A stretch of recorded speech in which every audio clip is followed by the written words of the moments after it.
오늘 새벽에 하나님께서 우리에게 주신 말씀은 역대하 30장 1절에서 12절까지 말씀입니다. 페이지 수는 구약전서 696페이지입니다. 역대하 30장 1절에서 12절까지 말씀, 저와 여러분들이 교독으로 보도록 하겠습니다. 제가 먼저 읽겠습니다. 히스기야가 온 이스라엘과 유다의 사람을 보내고 또 에브라임과 므낫세의 편지를 보내어 예루살렘 여호와의 전에 와서 이스라엘 하나님 여호와를 위하여 유월절을 지키라 하니라. 방백들과 예루살렘 온 회중과 더불어 의논하고 둘째 달에 유월절을 지키려 하였으니 이는 성결하게 한 제사장들이 부족하고 백성도 예루살렘에 모이지 못하였으므로 그 정한 때에 지킬 수 없음이리라. 왕과 온 회중이 이 일을 좋게 여기고 드디어 왕이 명령을 내려 부엘세바에서부터 단까지 온 이스라엘에 공포하여 일제히 예루살렘에 와서 이스라엘 하나님 여호와의 유월절을 지키라 하니 이는 기록한 규례대로 오랫동안 지키지 못하였더라. 왕과 왕의 명령을 따라 온 이스라엘과 유다에 두루 다니며 전하니 일렀으되 이스라엘 자손들아 너희는 아브라함과 이삭과 이스라엘의 하나님 여호와께 돌아오라. 그리하면 그가 너희 남은 자 곧 아수르 왕의 손에서 벗어난 자에게로 돌아오시리라. 너희 조상들과 너희 형제같이 하지 말라.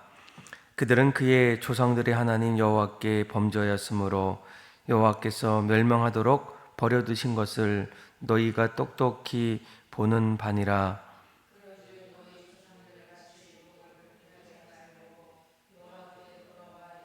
거룩하게 하신 전에 들어가서 너희 하나님 여호와를 섬겨 그의 진노가 너희에게서 떠나게 하라. 너희가 만일 여호와께 돌아오면 너희 형제들과 너희 자녀가 사로잡은 자들에게서 자비를 입어 다시 이 땅으로 돌아오리라. 너희 하나님 여호와는 은혜로우시며 자비하신지라. 너희가 그에게로 돌아오면 그의 얼굴을 너희에게서 돌이키지 아니하시리라 하였더라. 에브라임과 므낫세 지방 각 성읍으로 두루 다녀서 스불론까지 이르렀으나 사람들이 그들을 조롱하며 비웃었더라. 그러나 아셀과 므낫세가 스불론 중에서 몇 사람이 스스로 겸손한 마음으로 예루살렘에 이르렀고 12절 같이 읽겠습니다.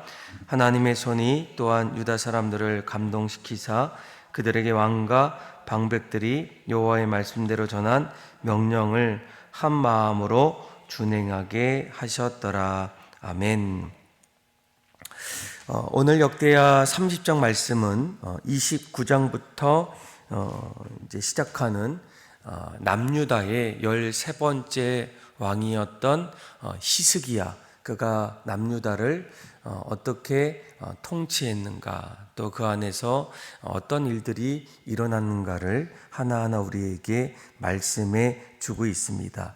아마 히스기야는 여러분들이 그동안 설교를 통해서 이렇게 들었을 때 남유다의 또 이스라엘의 참 괜찮았던, 또 하나님 보시기에 정직했던, 그래서 성경을 보게 되면 그는 다윗의 행적과 같이 하나님 보시기에 정직했던 왕이다라고 이렇게 말씀해 주고 있어요. 무엇보다 그가 왕이 되었을 때 종교 개혁을 일으켰고 또 우상을 철폐했고 또 예루살렘 성전을 수리했고 또 그동안 하나님 앞에 드리지 못했던 이 유월절을 회복하고 또 정치적으로 경제적으로는 이제 안정 그리고 아시리아 침공을 저지하는 그런 겸손한 지도자가 바로 히스기야입니다. 오늘 역대하 30장은 특별히 이제 히스기야가 그동안 하나님 앞에 드리지 못했던 이 유월절을 다시금 회복하는 그런 내용들입니다.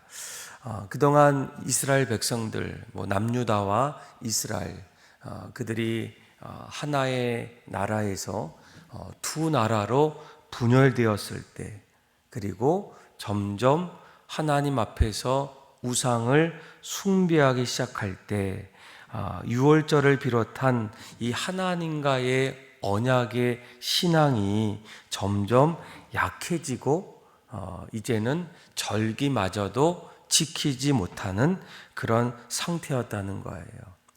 물론 우리가 쉽게 유월절을 지키지 못했다라고 이렇게 얘기할 수 있어도 그 유월절에는 이스라엘 백성들에게 상당한 영적인 의미가 있었다라는 거예요. 아마 무엇보다도 그들이 이제 유월절을 지키는 것, 그것은 하나님께서 이제 구약에 보면 이제 애굽에서 종살이했던 이스라엘 백성들을 구원하신 그 역사적인 그 사건입니다. 그러니까 하나님의 은혜 없이는 도저히 일어날 수 없었던 그 사건이 바로 출애굽 사건이라는 거예요. 그래서 이제 마지막 10번째 재앙 때 하나님께서 이제 애굽의 이제 장자를 다 죽이실 때 이스라엘 백성들에게는 어린 양의 피를 통해서 그들에게 좌우의 문설주에 문에 어린 양의 피를 바르고 하나님이 그들을 심판하지 아니하시고 패스오버 그냥 지나치게 하심을 통해서 이스라엘을 구원해 주었던 그 유월절의 놀라운 그 사건들은 이스라엘 백성들에게 있어서 하나님의 은혜와 구원의 은총을 체험할 수 있고 또 감사하는 그런 신앙적인 행위라는 거예요. 그래서 이제 구약의 출애굽을 지나고 난 이후에 이스라엘 백성들은 이제 유월절을 날마다 이렇게 지키게 됩니다. 그 지킴을 통해서 백성들 사이에 하나님 앞에서 기쁨과 감사가 넘쳐났고 또 하나님과의 언약 백성임을 기억하는 너무나 중요한 절기였다라는 거예요. 그런데 그들이 우상 숭배와 그리고 남유다와 북이스라엘로 분열되면서 언젠가부터 그들이 점점 유월절을 지키지 않게 되었다라는 거예요. 그래서 오늘 1절에 이렇게 얘기하죠. 히스기야가 온 이스라엘과 유다 사람들을 보내어서 또 에브라임과 므낫세의 편지를 보내어서 예루살렘 여호와의 전에 와서 이스라엘 하나님 여호와를 위하여 유월절을 지키라 하니라라고 얘기해요. 그가 무엇보다도 우리에게 있었던 그 유월절의 신앙을 다시금 회복하자라는 그런 의미에서 보발꾼을 이제 보내게 됩니다. 아니 이 보발꾼은 왕의 명령을 전하는 전달자예요. 오늘날로 말하면 특사나 직무 전단 공무원을 그렇게 뜻하게 되겠죠. 예전에는 이제 말을 타고 이제 급보로 왕의 명령을 이제 전했던 그런 보발꾼을 각 지역으로 보내게 됩니다. 5절 말씀을 보게 되면 이렇게 얘기했죠. 드디어 왕이 명령을 내려서 부엘세바에서부터 단까지 온 이스라엘에 공포하여 일제히 예루살렘으로 와서 이스라엘 하나님 여호와의 유월절을 지키라 하니 이는 기록한 규례대로 오랫동안 지키지 못하였음이러라. 아멘. 그러니까 그동안 이스라엘 백성들이 유월절을 언젠가부터 지키지 못했는데 그 기간이 오래되었다라는 거예요. 바쁜 이유도 있겠지만 아까 얘기했던 남유다와 북이스라엘이 분열되었고 또 우상을 숭배했고 무엇보다도 하나님을 향한 신앙을 점점 멀리 했을 때 그때 가장 먼저 히스기야가 외쳤던 것은 우리 안에 잃어버렸던 유월절의 신앙을 회복하자라는 거예요. 하나님을 찾고 또 하나님을 예배하고 또 하나님께서 우리에게 주실 그 은혜들을 기대하자라고 이렇게 말씀해 주고 있습니다. 그래서 그 유월절의 신앙을 회복하기 위한 그 이유들을 오늘 6절에서 이제 9절까지 아주 구체적으로 설명하게 됩니다. 우리 한번 이제 7절에서 우리 9절까지 히스기야가 어떤 내용을 가지고 유월절을 지켜야 하는가, 우리 같이 한번 7절부터 9절까지 한번 읽어볼까요? 시작. 너희 조상들과 너희 형제같이 하지 말라. 그들은 그의 조상들의 하나님 여호와께 범죄하였으므로 여호와께서 멸망하도록 버려두신 것을 너희가 똑똑히 보는 바니라.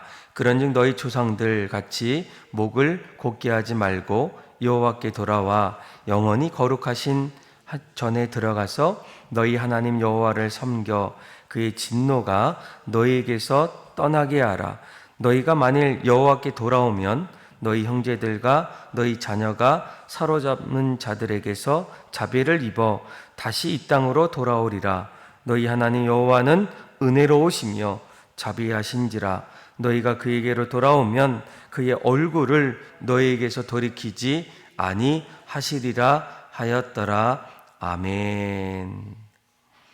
그러니까 히스기야 왕은 이제 보발꾼을 보내어서 그 안에 우리가 유월절 신앙을 회복해야 될 이유들을 이야기하게 됩니다. 무엇보다도 우리가 그동안 하나님을 찾았고 또 하나님을 예배했던 그 유월절의 신앙을 잃어버렸을 때 너희들의 조상들이 하나님께 범죄하여 여호와께서 멸망하도록 내버려 두신 것이 아니더냐라고 이렇게 이야기합니다.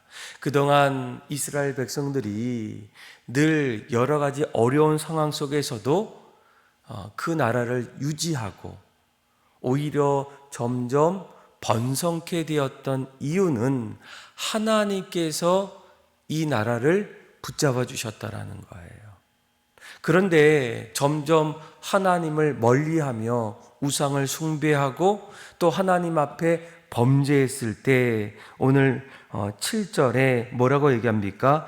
여호와께서 멸망하도록 버려두셨다. 너희가 그것을 똑똑히 보지 않았더냐라고 이렇게 묻게 됩니다. 너희가 아무리 열심히 살기를 노력하고 너희의 인생을 위해서 열심히 노력했지만 하나님을 버린 신앙, 하나님을 점점 가까이 못했던 그 모든 것들이 결국은 너희들의 인생을 하나님께서 그대로 내버려 두셨다라는 거예요. 그동안은 어려운 자리에서도 하나님이 붙잡아 주셨고 또 애굽에 있을 때에도 종살이 했을 때에도 여전히 너희의 생명을 붙잡아 주시고 심지어는 그곳에서 너희를 인도해 주셨던 홍해 바다를 가르셨고 또 광야에서도 너희가 만나와 메추라기를 통해서 하루하루 살 수 있도록 지켜주셨던 것은 너희들 때문이 아니라 하나님의 은혜였다라는 거예요. 그런데 어떻게 너희들이 이제는 하나님을 멀리하고 범죄함을 통해서 너희가 이렇게 된 모든 것은 하나님을 버렸고 하나님께서 그대로 내버려 두셨다라는 거예요. 이 모든 것을 다시금 바꿀 수 있는 한 가지 신앙의 어떤 비책이 있다면 무엇입니까? 하나님께로 돌아가자라는 거예요. 우리에게 잃어버렸던 유월절의 신앙을 회복하자는 겁니다.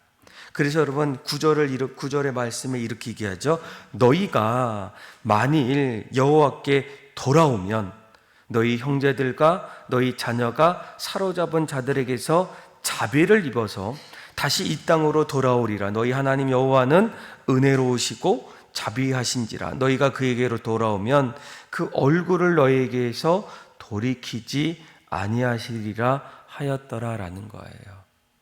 너희가 만약 유월절 신앙을 잃어버렸지만 우상을 숭배하고 하나님을 떠났지만 다시금 하나님 앞에 돌이키면 하나님은 어떤 분이시라고요? 자비로우시고 은혜를 베풀어 주시는 분이라는 거예요. 그래서 하나님께로 돌아오자는 겁니다. 그런데 우리가 한 가지 주목해야 될 것은 지금 이 히스기야는 이제 북쪽을 다스렸던 왕이 아니라 남쪽을 다스렸던 남유다의 왕입니다. 그런데 그가 이제 보발꾼을 보냈을 때에 여러분들이 아시는 것처럼 이 남유다는 12개의 지파 가운데 유다 지파와 그리고 베냐민 지파와 일부 레위 지파가 이제 소속되어 있는 그런 나라예요. 그리고 북쪽은 그 나머지 10개의 지파로 나눕니다. 즉 히스기야는 유다와 그리고 므낫세와 그리고 일부 레위 지파 이렇게 3개의 지파만을 이제 다스렸는데 오늘 본문을 보니까 그가 어떻게 합니까? 5절에 보니까 드디어 왕의 명령을 내려서 부엘세바에서부터 단까지 온 이스라엘에 공포했다라고 얘기해요. 여기서 보통 우리가 이제 부엘세바와 단이라는 게 나오는데 이 부엘세바는 이 이스라엘 전체 남쪽이죠. 최남쪽의 끝을 이야기하고 그리고 단은 이스라엘의 가장 끝쪽 북쪽을 이야기합니다. 그러니까 단에서부터 부엘세바는 남유다와 북이스라엘의 전체를 이야기할 때 보통 사용하게 돼요. 그러니까 오늘 히스기야가 이 보발꾼을 보낼 때에 누구에게 보냅니까? 물론 분열된 남유다와 이스라엘 한쪽을 이야기하는 것이 아니라 전체를 이야기합니다. 이미 북쪽에는 북이스라엘의 왕이 통치하고 있지만 그들에게도 보발꾼을 보내서 그들이 하나님을 멀리하고 유월절 신앙을 잃어버렸던 그 모든 것들을 하나하나 이제 전하게 됩니다. 이렇게 전할 때에 여러분 10절을 한번 볼까요? 10절에 보니까 보발꾼이 이제 북쪽이죠. 북이스라엘의 에브라임과 므낫세 지방 각 성읍으로 두루 다녀서 스불론까지 이르렀으나 사람들이 그들을 어떻게 합니까? 조롱하며 비웃게 돼요. 우리의 왕도 아니고 또 우리는 지금까지 하나님을 멀리하면서 하나님 모른 채 살아왔는데 이 보발꾼의 왕의 명령을 들었을 때 그들의 반응은 어떻습니까? 당연히 조롱하고 그리고 비웃게 됩니다. 그런데 우리가 한 가지 주목해야 될 것은 11절이에요. 그러나 이 보발꾼이 전령을 보내고 왕의 명령을 전했을 때 대부분의 사람들은 조롱하고 비웃었지만 그러나 아셀과 므낫세와 스불론 중에서 몇 사람이 스스로 겸손한 마음으로 예루살렘에 이르렀고 하나님의 손이 또한 유다 사람들을 감동시키사 그들에게 왕과 방백들이 여호와의 말씀대로 전한 명령을 한 마음으로 준행하게 하셨더라라는 거예요. 그러니까 히스기야가 통치했던 남유다뿐만 아니라 이번 유월절 신앙을 회복하기 위해서 자신들의 남유다뿐만 아닌 북이스라엘의 사람들에게도 이제 보발꾼을 보냈을 때 그 말씀을 듣고 그곳에서 여러 사람들이 다시 주님 앞에 돌아오게 됩니다. 아마 오늘 이 말씀은 크게 두 가지 우리에게 의미가 있는 것 같아요. 하나는 이제 하나님을 믿는 백성들도 언젠가는 이스라엘 백성들처럼 하나님을 점점 멀리할 수 있다는 거예요. 그러니까 유월절 신앙을 잃어버렸던 이스라엘 백성들의 모습 속에 우리들의 신앙의 모습도 비슷할 수 있어요.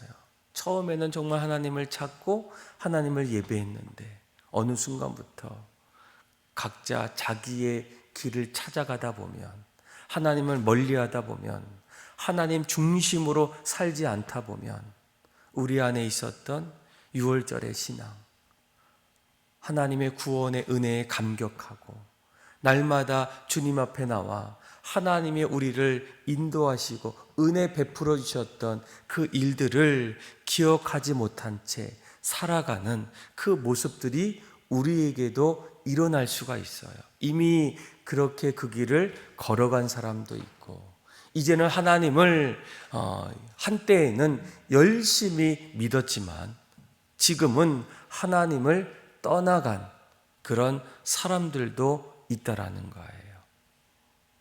그리고 또 한 가지는 하나님을 떠난 사람들에게 이 복음을 전하고 하나님을 선포할 때 그들은 분명히 오늘 본문에 나오는 것처럼 조롱할 수도 있고 비웃을 수도 있어요. 내가 복음을 전하고 또 전도하는데도 여전히 그 사람들의 반응은 냉대할 때가 있습니다. 아무런 반응이 일어나지 않아요. 마치 오늘 나왔던 말씀처럼 오히려 조롱하고 비웃고 그냥 지나칩니다. 그런데 그런 와중에서도 하나님이 그 하나님을 떠났던 그 누군가를 다시금 붙잡으시고 이끌어 가신다라는 거예요. 그래서 11절에 보면 몇 사람이 스스로 겸손한 마음으로 아셀과 므낫세과 스불론 중에서 몇 사람이 예루살렘으로 돌아와서 유월절의 절기를 지켰다라는 거예요. 다시 회개하고 하나님 앞에 돌아왔다라는 거예요. 여러분, 오늘날 우리가 전도 잔치, 전도하는 거, 복음 증거하는 거, 그 부분들을 이야기하다 보면 믿는 사람들도 때로는 좀 미온적으로 반응할 때가 있어요. 요즘은 사람들이 교회를 더 박해하고 어렵게 하기 때문에 전하는 것도 어렵고 반응하는 것은 더 힘들지 않습니까? 물론 대부분의 반응이 그런 것 같아요.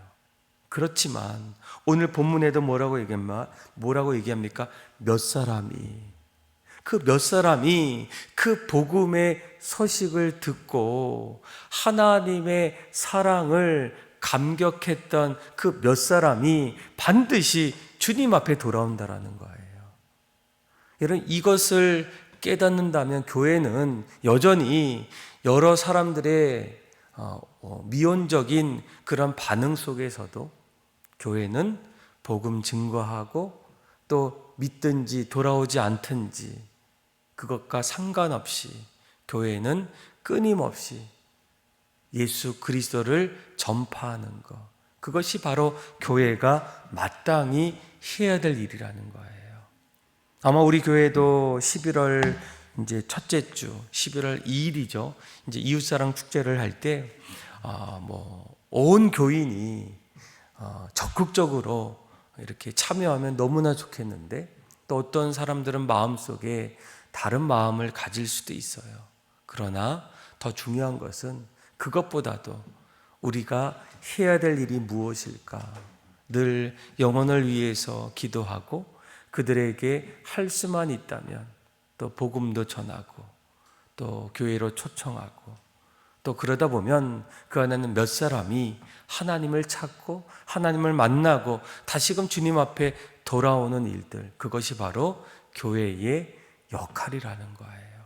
오늘 여러분들 이 말씀을 바라보면서 어쩌면 우리도 이 6월절의 신앙, 하나님을 온전히 찾고 하나님 우리를 구원해 주셨던 그 은혜들에 대한 감사와 찬송이 점점 멀어졌다면 다시금 6월절의 신앙, 이제는 예수 그리스도를 통해서 우리를 구원해 주시고 그 구원의 감격을 기뻐하며 기도하는 그런 신앙을 회복하고, 더 나아가서는 그 구원의 소식들을 우리의 삶의 현장에 나눠줌을 통해서 날마다 주님 앞에 기쁨과 감사로 살아갈 수 있는 저와 여러분들의 삶이 다 되기를 주님의 이름으로 축원합니다. 기도하겠습니다.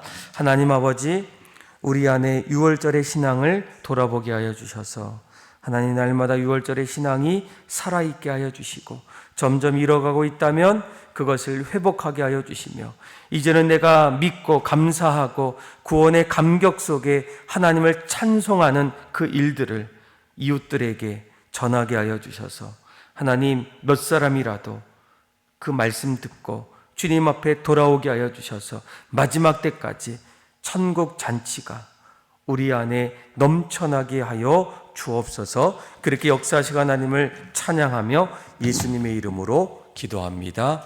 아멘.